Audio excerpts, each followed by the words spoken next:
Shooting it raw? Yes. Shooting it raw. Hey, in the time since we last spoke, have your feelings about photography changed at all? No, my feelings. Well, I've been listening to a lot of your podcasts, and I've been really enjoying seeing like what other people are using it for and how they're enjoying it. So I mean, that's opened up my eyes a little bit into how I could use it in a different way. Right. Are you sanding one of your boats in the background? I am not. Do you hear something funny? Well, well, I hear maybe it's because each time you move and twist and shout, there's a wire or something that squeezes around. So. Okay. And I don't know. Maybe that's it? Maybe. I'll try not to move. I will stay perfectly still. Well, I know you won't be able to because I can't. Aha! Aha. Okay, so you were, I think you're on the 4th episode of Shooting It Raw, and we're just going to check in with you because I think this is a really good time to check in with you. It is. There's a light at the end of the tunnel. Oh, really? So, well, I think so. There's a vaccine. There's a vaccine on the horizon, although you're so naive. Can't really get it right now. You're so naive. I know. Okay, so the first photo I'd like to jump into because it's so good. Wait, first of all, please introduce yourself and give your professional title and maybe introduce who you are to the world at large. My name is Yael Elfassy. I go by Dr. E. In my office. I'm a pediatrician, mom of 2 kids, live in Savannah, Georgia, and like to do a lot of stuff and explore and have adventures and stuff. Very vague. Well said. Yes. So and I'm your sister. Oh, right. I was going to ask you, how long have you known the host, the dashing, hilarious host of Shooting It Raw? Handsome. You forgot handsome. Really? Oh, thank you so much. Yeah, no, you're looking out for me. You're looking out for me. Okay, so the first photo, let me describe it. You're seated on a bed that I have slept on about almost a year now. Holy jumping Jesus.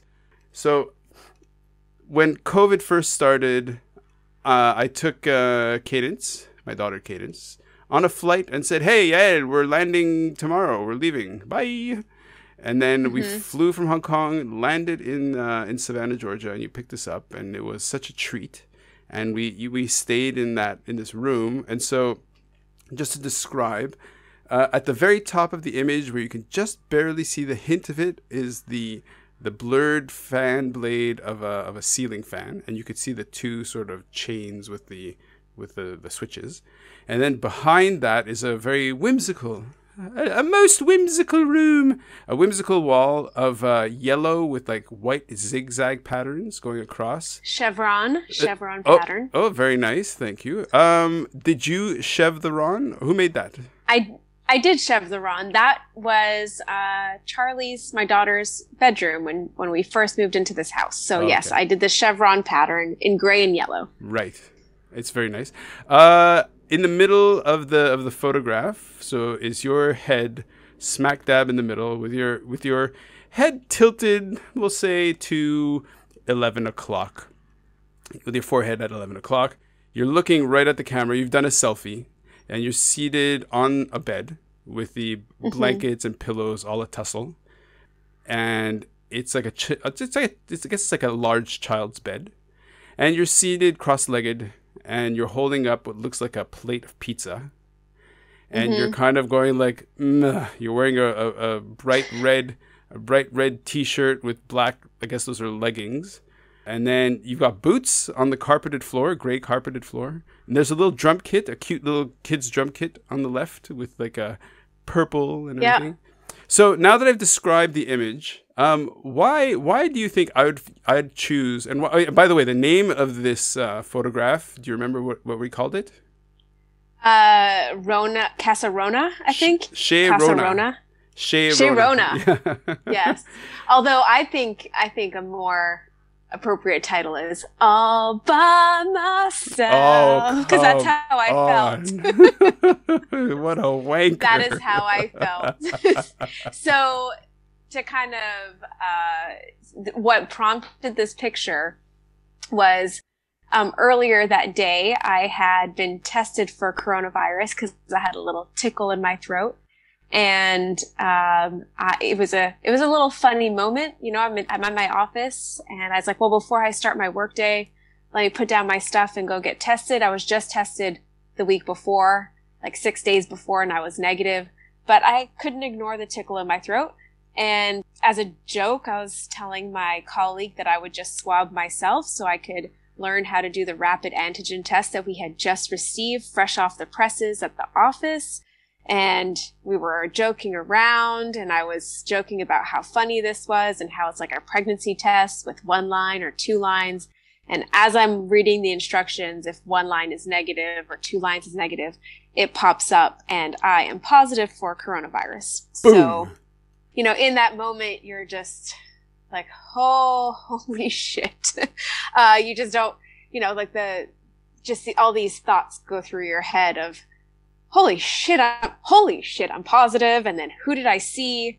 And then I just saw my parents the night before. So that was like, oh crap. Now what does this mean? Do they have coronavirus?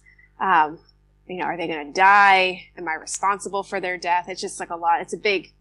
It's very emotional. Yeah.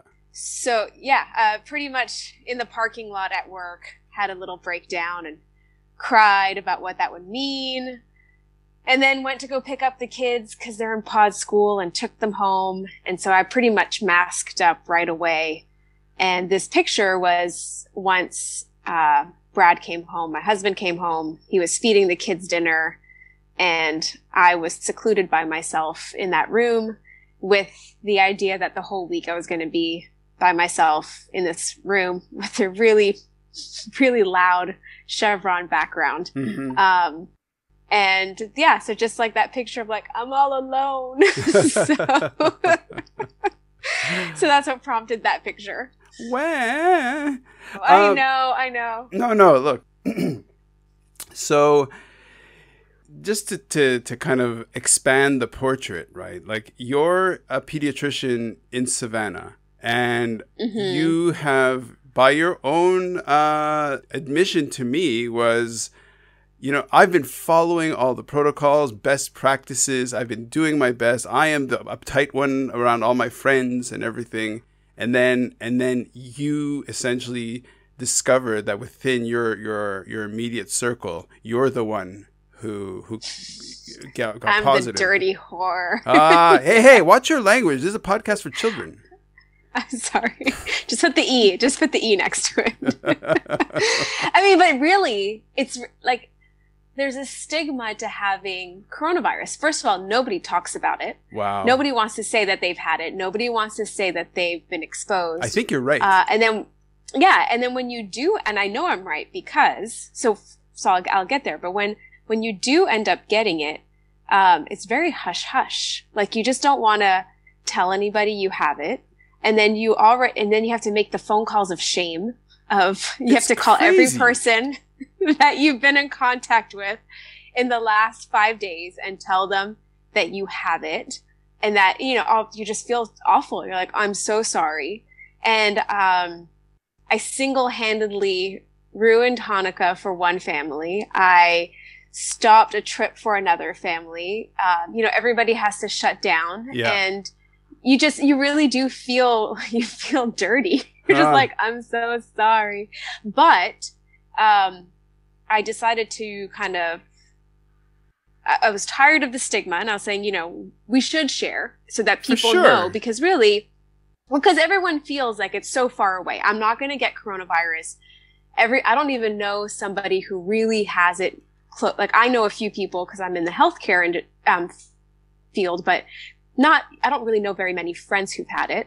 And so I posted on Facebook my kind of how it happened and how I was exposed and how quickly and how vague the symptoms were and how I exposed my parents to it.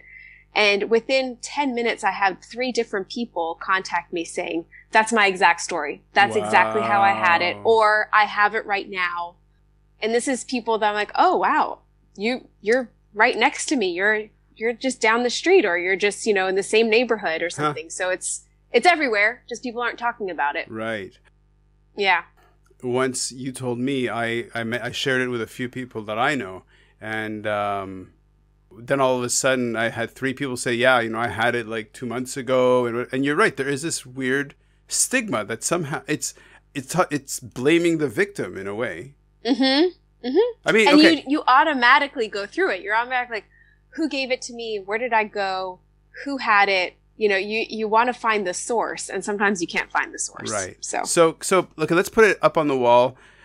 Coronavirus on the left, genital warts on the right. Which one was worse?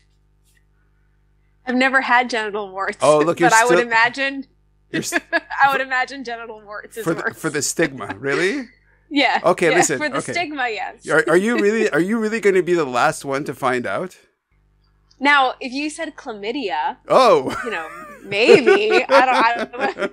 I think I would prefer to have chlamydia over COVID at this point. Oh, really? Okay. Yeah. Well, I was, and I think you're right, because I remember talking to you basically very soon after you found out, and yeah, it was your very shaken. I had COVID. Yeah, COVID, you had not chlamydia. Yeah, no, you had COVID. Let's make it clear. Let's just make that clear, everyone. Yes. But yeah, so it's just like, and it's true that I could totally see what you mean by this shame thing. And if anything, what's messed up is that I know what you're like. I wouldn't call you OCD at all, but you're a responsible pediatrician. You know what to do, and I think like the fact that you're in Georgia, which is. When I tell all the people out here in Hong Kong, my sister lives in the U.S. They're like, oh, really? I'm like, yeah, wow, that's pretty crazy. I'm like, yeah, it is. Where does she live? I'm like, Georgia. And everybody looks at me like, what? Like, of all the states. Yeah. Well, we are in the news right now, so it's just it is kind of we did not go to any restaurants. We never ate indoors. My only high risk factor was going to the gym and seeing patients, but I always wore my PPE. So yeah, it's just, you can get it anywhere. Well, that's the thing. That's another thing. Like, I was listening to this one person talking about it, and he was saying that, he was a flight attendant, or he is a flight attendant. And he was saying that, I have to, at some point, just sort of select my 4 things that I'm going to do. Like, he's on a podcast, like he talks about on some podcast. And he's just like, I have to select the 4 things I'm going to do, because if not, I'm allowed to clean 4 things, for example, in the hotel room, right? If not, I'm just going to go bonkers, just doing, just go crazy. Yeah. And in your case, here's what I think when we had this discussion, it's like, it's hard to wrap our minds around things that are extremely big, like the size of the sun, or the distance from here to the next galaxy, like huge distances are just really hard to understand. Mm-hmm. But equally, things that are exceedingly small, like a virus, and that it could totally be in a billion different places. That how can you manage everything? So yeah, you're just unlucky. You just got it. Yeah. I just got it, and really unlucky, because today people are getting vaccinated at the hospital for COVID, and now I don't really need it for the next 3 months because I'm making my own antibodies. Nice. So close. Okay. So close to the end. Yeah. It's part of your story. It's part of your story. And for now, I still can't smell, so hopefully that comes back. Okay, yeah. So let's talk about that. Okay, so the anosmia, so you can't smell. Mm-hmm. On a scale of 1 to 10, with 1 being 0 smell and 10 being just full normal, like yeah. So where would you say is it really complete and total loss? Yeah, I would say if 10 is completely normal, I'm at about a 1 or a 2. Wow. Yeah, I got nothing. Wow. I can maybe if I stick my head in coffee grounds. I can smell a slight whiff, but that's about it. Wow. So, yeah, it's pretty weird. Okay. It's pretty. And that's the only thing? That slight tickle. Mm-hmm. I had a dry cough, but that went away. I had a little bit of nasal congestion, but that went away. So yeah, that's the only thing left over at this point. So where does a lazy eye come in? Shh, you're not supposed to say that. They can't see me. Oh, you're right. Right. Sorry. So I should describe that as well. So we're not using Zoom, so I have to go by memory. And so my sister is very, very pretty. You're a very, very beautiful woman, except for whenever you have conversations with people, you have this eye that just dances. It's like it does backflips and stuff. And, it's from the chlamydia. Right. And not to take away from you, not but it is distracting. And I think most people are pretty good about not bringing attention to it.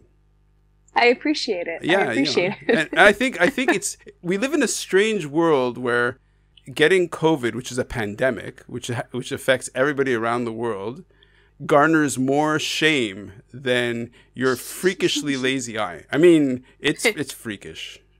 I know. Well, I hope nobody else has to contract COVID, and I hope they get their vaccine, and I hope that we move forward and kind of get through this. So there's my plug. Get the vaccine. Yeah, get the vaccine. Yeah. Wash your hands. Remember before, don't touch your face.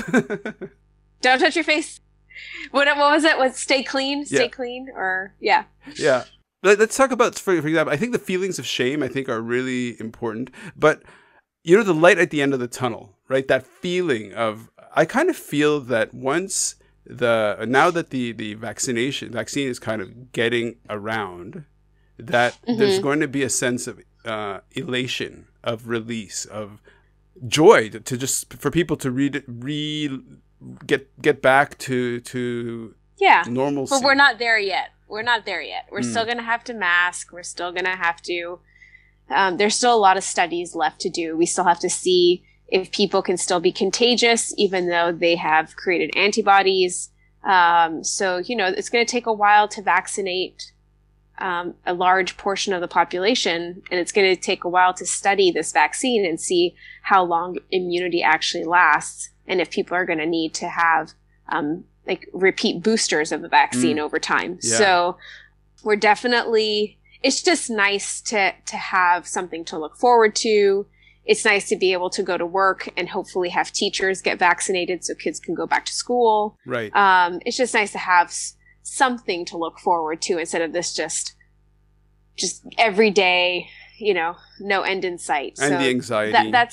And the anxiety. Yeah. So that's definitely something that's gonna, and hopefully the biggest fear in all this is obviously that my parents don't get it, or our parents. And then if they remain negative, then there are some positives to us getting it, is that now everybody will have created some antibodies. Mm-hmm. We don't have to worry about hanging out with them anymore. Mm-hmm.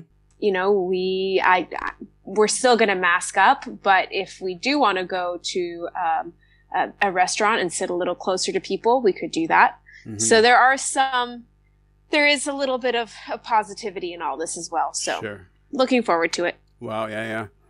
We'll probably get back to this topic. Mm-hmm. We'll probably get back to it, but let's move on to the next photo.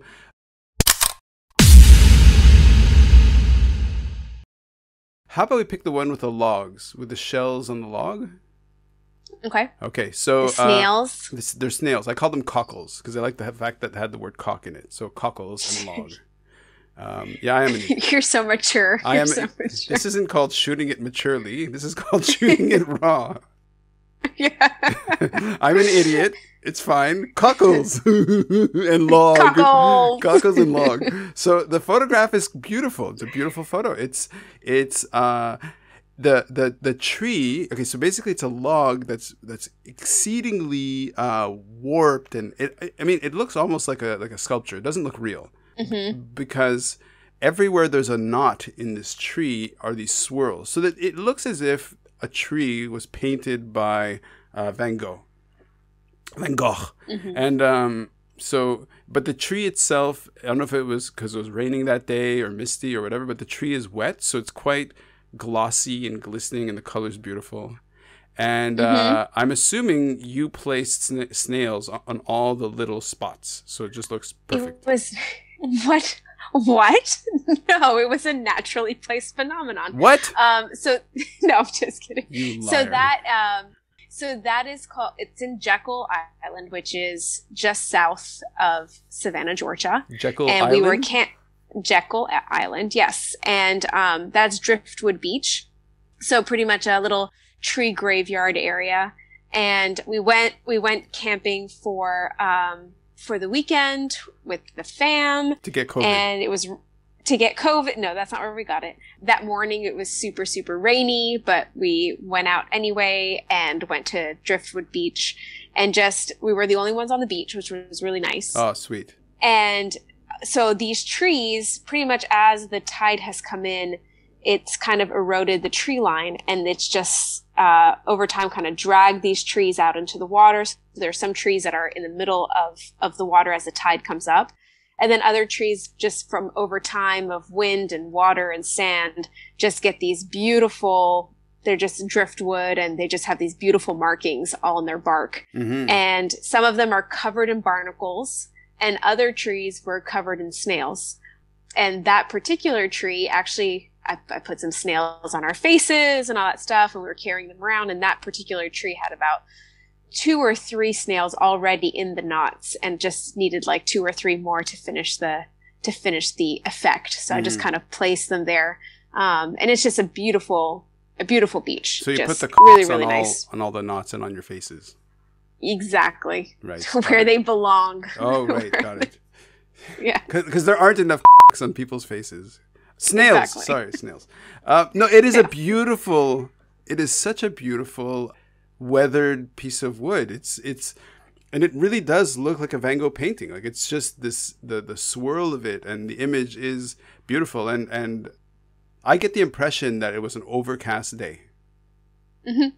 It was. It was Okay. raining as I took that picture. Yeah, it's great. Yeah.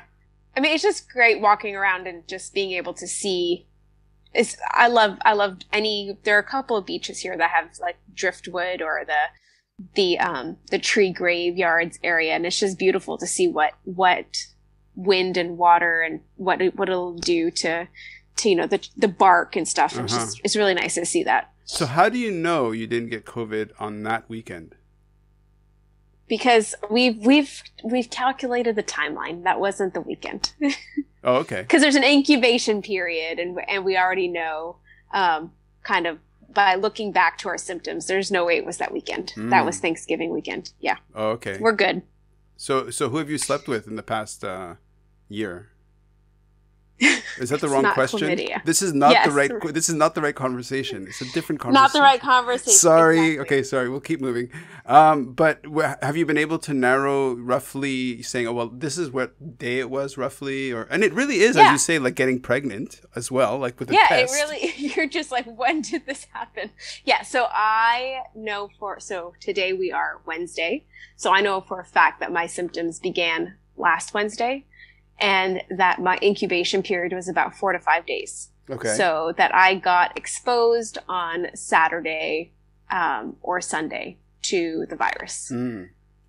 So yeah. Oh, so you got on a weekend. Mm-hmm. And where were you on that weekend? Were you camping that weekend? No, I was home. Okay. So either Brad brought it home Ah, or I got it at the gym. One of the two. right. Do you feel like I'm interrogating you? Yes, I do. But this is why people don't want to share. What were you wearing? What were you wearing? If I'm going to blame the victim, I have to know what you're wearing. You're probably wearing shorts at the gym, right? Exactly. Sweating around all those people. Exactly. It's fine. It's fine.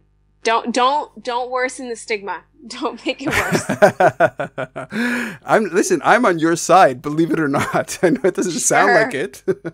Sure.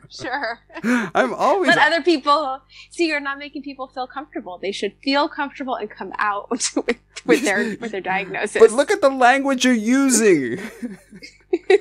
There is no shade. Like, here's the thing. Let's say just for the sake of conversation, okay? Like, let's pick something that is really like saturated with shame that puts, Corona kind of as a quaint little thing. Like, what's a real shameful thing? I mean, any STD, really. Yeah. Why? But why is that? I don't know. Just because it's up to you. Because with STDs, it's up to you to be smart, to be tested, and to use protection. Right. So if you contract it, shame on you. Oh, okay. So on the spectrum, is AIDS worse than gonorrhea? I mean, no. I think gonorrhea is worse. Oh, really? Yes. Okay. Yeah. So, okay. Well, Georgia is like number 2 for STDs. Oh. So we're pretty. Not only are we, are people shocked? So now here's another reason to be like, she lives in Georgia. Yes, we're number 2 for STDs. Okay. Wow. So yeah. So see, COVID isn't so bad. Is that going to be the new license plate? What's number 1? Home of gonorrhea. I don't know. I think I can't top of my head. I can't tell you which state is number 1. Yeah. Gotcha. We digress. Right. Second place is first loser. Exactly. Okay. Exactly. Sorry. Yeah. But yeah, we digress. Shooting it raw. Yes. Digressing at every turn. Okay. So the next picture, the next photo. Look, for me, talking to you like this is a holiday. I love it, and I love how you think, and I love sharing it, like, getting into these images and getting the sort of the longer conversation. It's great, and I do think I think there is something important about the shame, but you know me, I'm not exactly one to be. I'm pretty shameless. I'm not. I'm pretty TMI with you and your family about all the. Well, I think sanity. the problem is that with coronavirus and stuff is that when people don't share, all you hear about are the extremely sad cases in the news. You tend to not hear about the 82-year-old grandmother who contracted COVID and had a mild case. You don't hear about, you only hear about the elderly who get coronavirus, end up in the hospital, get into a coma, have kidney failure. I mean, that's all you hear about. You hear about the 38-year-old really healthy athletic person who had a stroke in the middle of the night for no reason. Right. So that's all you think of when you have coronavirus. You're just like, this is day 7. Is today the worst day? Am I going to take a turn? Is my body going to start fighting and all of a sudden start the attack cascade? Or is this just a mild course? And everything that I have had says that this is a mild course. And yet I check my pulse ox about 20 times a day. I check my temperature about 15 times a day. Every single time I have like a little bit of chest pain, I'm like, am I developing pneumonia from COVID? So it's constant. And it's what good socks? to be my pulse oximeter, my oxygen level. Oh, okay. So, so it actually is nice to have posted it, because then people have reached out and said, or reached out and said, well, I exposed my elderly parents and they never got it, or my 82-year-old neighbor had it and she's fine. And so you actually hear about the cases that are like, oh, okay, let's not forget 10 to 15% get really sick, but the majority do very well. Sure. So, it's good to hear the other side too. Oh, for sure. Yeah. And I think, as a doctor, you're about, connecting with people and saying, okay, how can I help you? Let me give you the information or the guidance so you can become better and all this stuff. So, so it makes perfect sense that you would post it. And now that I have it, I can have that connection with patients if they come up or if they have questions and stuff, and try to give them hands-on guidance. For sure. Yeah. Maybe it's sensitive to ask this.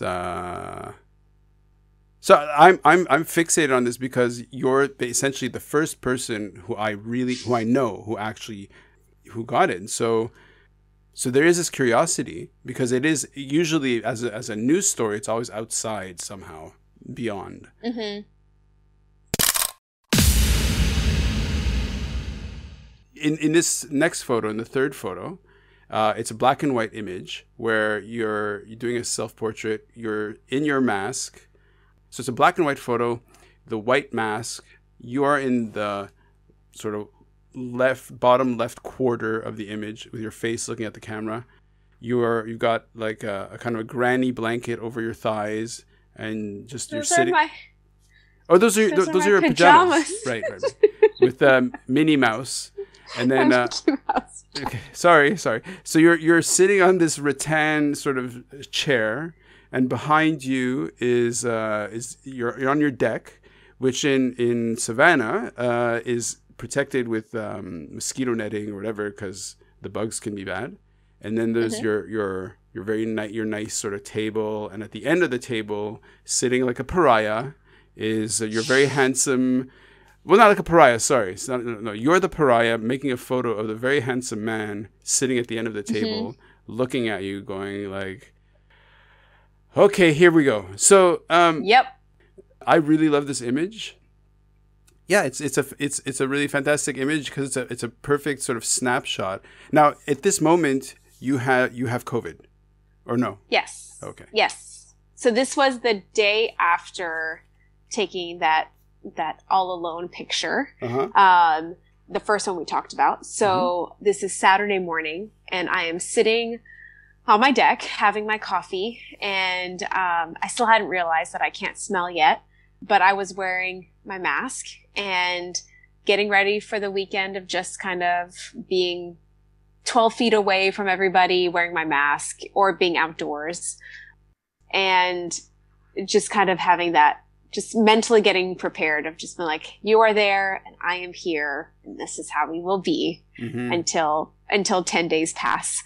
But what's actually funny is Brad went to go get tested that morning because, I was like, just go get tested. You've been clearing your throat a little bit. Just, it's the best way.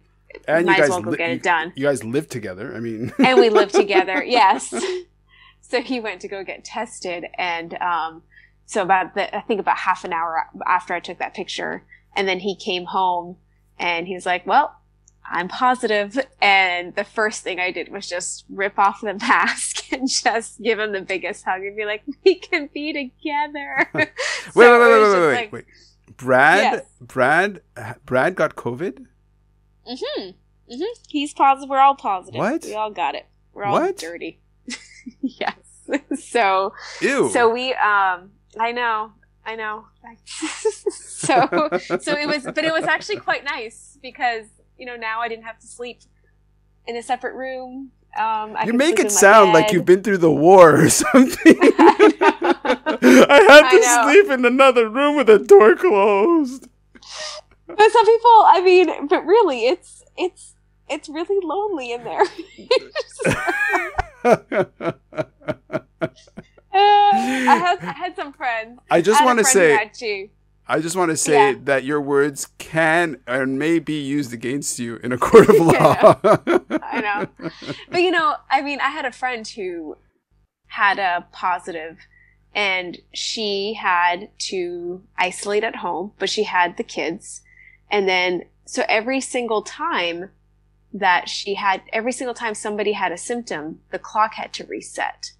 And this was the time before they reduced the time. So now it's about 7 to 10 days. It used to be 14 days. Mm-hmm. And I think she started her isolation at the end of October by Halloween. And it was going to end after she went through all the cycles of the kids by the 3rd of December. Wow. So so for like 4.5 weeks, she was just going to be home. Oh, just nowhere to go, nothing. And I guess in other places they do lock down a lot better than the US, but that's a long time to be in locked. I know, we're not used to it here. Dude. So, I know. So being in Hong Kong, it's like when they say I don't even think they do this anymore, but for a while, they would actually put these electronic whatever things that they were able to know if you left your house. Like, it's like the ankle bracelet. It's because they were just like, no way, man, you're in lockdown. You are not leaving the house.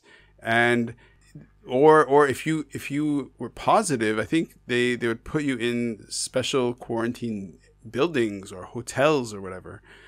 It's really funny. Like, the U.S. gets a lot of press, but I don't know. I don't know if the U.S. is really a leader when it comes to best practices. No.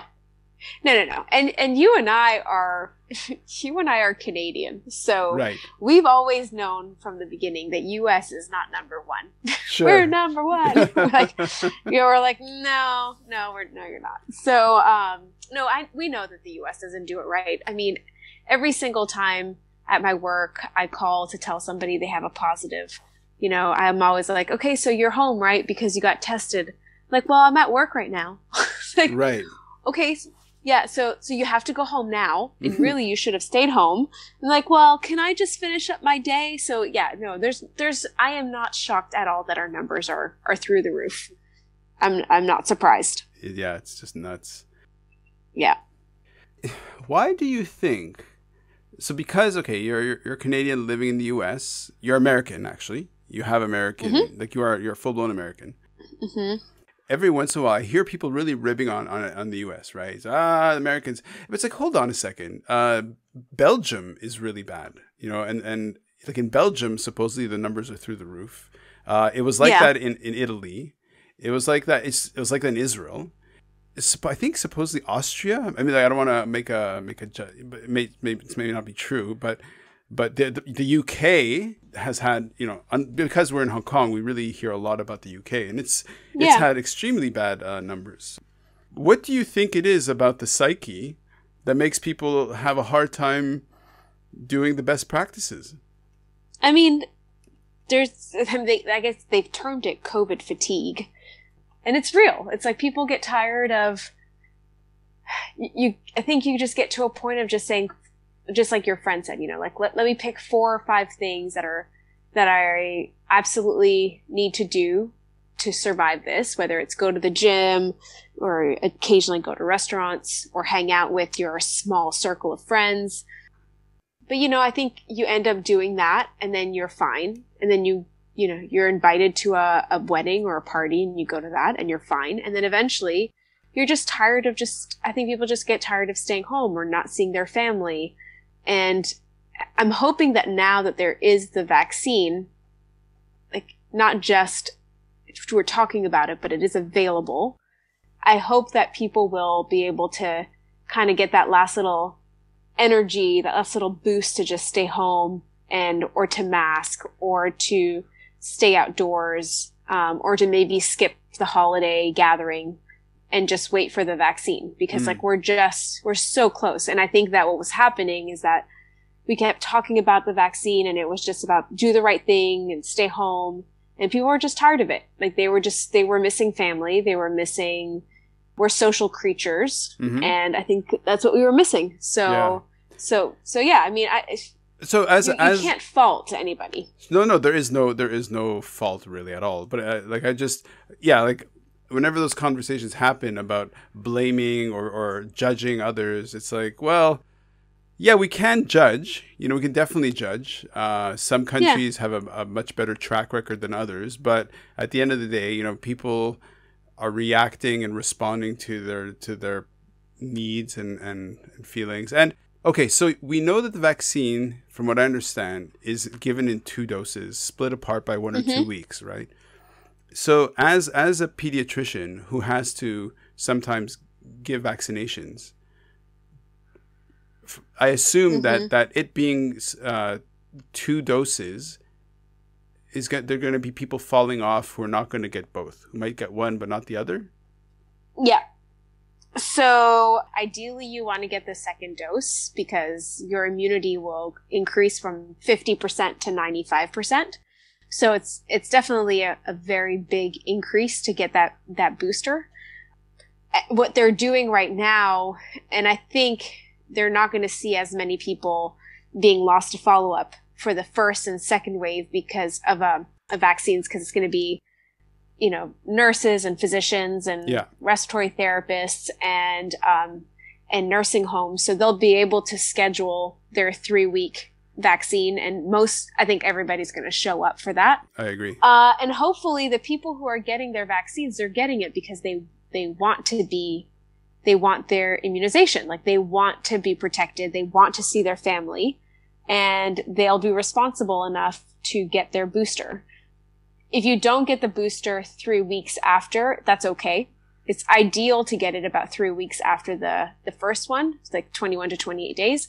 But if you get it 3 months later, that's okay too. Okay. But I think people are going to want to get I think the people who are going to get the first one, they're getting it because they want it, and they will show up for the second. They're going to show up for the second booster. So, do you run into people? Because I find it hard to. I mean, look, there's a whole range of people's ideas and stuff. And do you run into people? No, it's not even I describe what it's like to run into people who are just like, vaccines are crap. That's bullshit. That's not real. It's a conspiracy or whatever. Have you run into that? It's infuriating. Yes, it's infuriating. I do vaccines every day. It's part of the 2, 4, 6, 12, 15, 18, 4. It's part of every single visit that I deal, and that's months. And most of the time, parents will show up and do the vaccines, not a problem. But I would say about once every 2 weeks, 3 weeks, I have a parent who's refusing, or they've done almost all their vaccines and they're now up to their boosters at like 11 and 16 and they don't want them anymore, which I never understand. It's exhausting to have the conversation, but it's important to have the conversation with parents and try to get them to understand that it's not a big conspiracy. It's not a money-making pharma ploy, and that, I don't get extra dollars for giving a vaccine. We have a lot of conversations about ingredients in vaccines, but it's hard to convince people because they don't see these diseases anymore. Like, not many people see measles or chickenpox even, or rubella, or, polio. We don't see those things. I've never seen half the diseases that I vaccinate against. Mm-hmm. And so it's really hard to say, well, you really need your polio vaccine. Well, why? And it's like, they're like, I don't know anybody who's had it. Why am I getting it? And so it's sometimes a very difficult conversation to have, but what you have to do is just keep giving the information, keep giving the truths, and keep the conversation open, and hope that one day they'll turn around. And really, unfortunately, some states make it very difficult that it's just worthwhile to just go and get the vaccine than to fight it. But in Georgia, you just need to say it's a religious exemption, and that's all you need. So it's a little difficult. Well, any religion can, it's kind of. So I would think that, I mean, look, you and I, it became a part of our lives very kind of intimately or very directly back in February, right? Mm-hmm. And I just like, geez, it's a long time. And it's like almost a year. And I would think that 90% of the population, or 95% of the population, which is a statistically strong number, is going to say, hey, you know what, man, this COVID thing is totally real. It's completely thrown the world into this crazy tailspin. So I would think that people would be like, you know what? Yeah, listen, I'm gonna follow the science or whatever. I think it's going to be a little slow. I think it's going to be fast at first. I think you're going to have a lot of people, hopefully medical people who are going to jump on it. And there is a movement now in the medical community to advertise that we're getting the vaccine. Oh, with a sticker, right? Yeah, the sticker, some hashtags, that kind of thing, to just kind of spread the word that we're excited about the vaccine. Uh-huh. And then I think there's going to be a slowdown. I think that a lot of people are going to either want to wait and see how people are reacting to the vaccine. And then there's going to be some people who are going to maybe want to see what a year out looks like. So I know that I'm still going to get mine. I can get it I think I can get it 2 weeks after I'm done with having COVID. Mm-hmm. And, my hope is that, but I've already been talking to patients saying like, so the vaccine's coming out. Are you excited? And I would say it's about 60% to 70% of my patients who are like, yeah, well, I'm going to wait. I'm not going to get it right away. Wow. So. Explain to me something. You have COVID. You're getting the antibodies. So just explain it for the dumb people, myself included in the audience. Why would you consider yourself still worth it to getting the vaccine? Yeah. You've had it. So having coronavirus produces antibodies. It's not guaranteed. So some people produce pretty strong antibodies and other people don't. So it is possible that the antibodies I make from this infection stay for up to 90 days or more, or it's possible they go away within 30 days. So they've been studying reinfection rates, and it's rare for people to get reinfected from coronavirus, but it is possible. And those who have been reinfected, sometimes their symptoms are worse the second go around. Yeah. So just because you've had it doesn't mean you won't get it again, and doesn't mean that your antibodies will stick. So so you still would want to get the vaccine. Mm-hmm. But because I do have antibodies for a little bit of time, I can wait a little bit, let other people who are maybe more in need of the vaccine get ahead of me in the line, and then I can get it in 3 months. Right. So in terms of the medical people that these are people who are exposed to COVID probably the most, like most consistently, as a group. So of the people that you work with or are connected to professionally, how many people have said, yeah, got COVID? Or has even that been kind of people being a bit... Yeah, I think I know maybe 2 or 3 healthcare workers maybe a handful who've had coronavirus. Now, I'm pretty sure there's more. They just haven't told me. Right. So, yeah. Yeah, it's interesting that people, and there, I can really, I really do understand that there would be this shame, because do you think it's just a factor? The shame is just the factor that everybody's trying to avoid it like the plague. Yeah. Well, I also think it's maybe because, and I think I probably did it too, to like a friend or something. I have a good friend of mine, and she got it. And I'm sure, I know I gave her a little bit of a guilt trip about her circle and how big it was. And, I didn't make her feel any better. I'm sure she already felt terrible about it. But it's an automatic thing. Like I'm part of a pod of 5 moms with 8 kids, and we homeschool our kids, not because we want to, but because of coronavirus. And the schools are closed. But every single time somebody were to have a fever or somebody didn't feel good, and we would have to like shut down the pod for a couple of days, there's that automatic like finger pointing of like, well, who were you with, and what did you, and you don't want to make the person feel bad, but it's an automatic like, what did you do to expand your circle and put us at risk? Sure. And it's silly, because we all have something that puts somebody else at risk. We've all opened up our circles a little bit. And so, and then you may think that your circle is really tight, but then that person might have a huge, like they might be going to restaurants every other week and you don't even know that. So yeah, it's just, it's funny how we all just want to kind of place the blame on something, because, it can't be us. We can't be the dirty horse. Well, but it's, when I hear you talk like that and use that language, whatever, I just think we're primates. We're social primates. And this is just part of how we as primates, we interact within groups, right? And the first step is to kind of turn around and say, you're dirty and whatever. Well, it's like a big game of Clue. Who did it? With what? Right. This is so...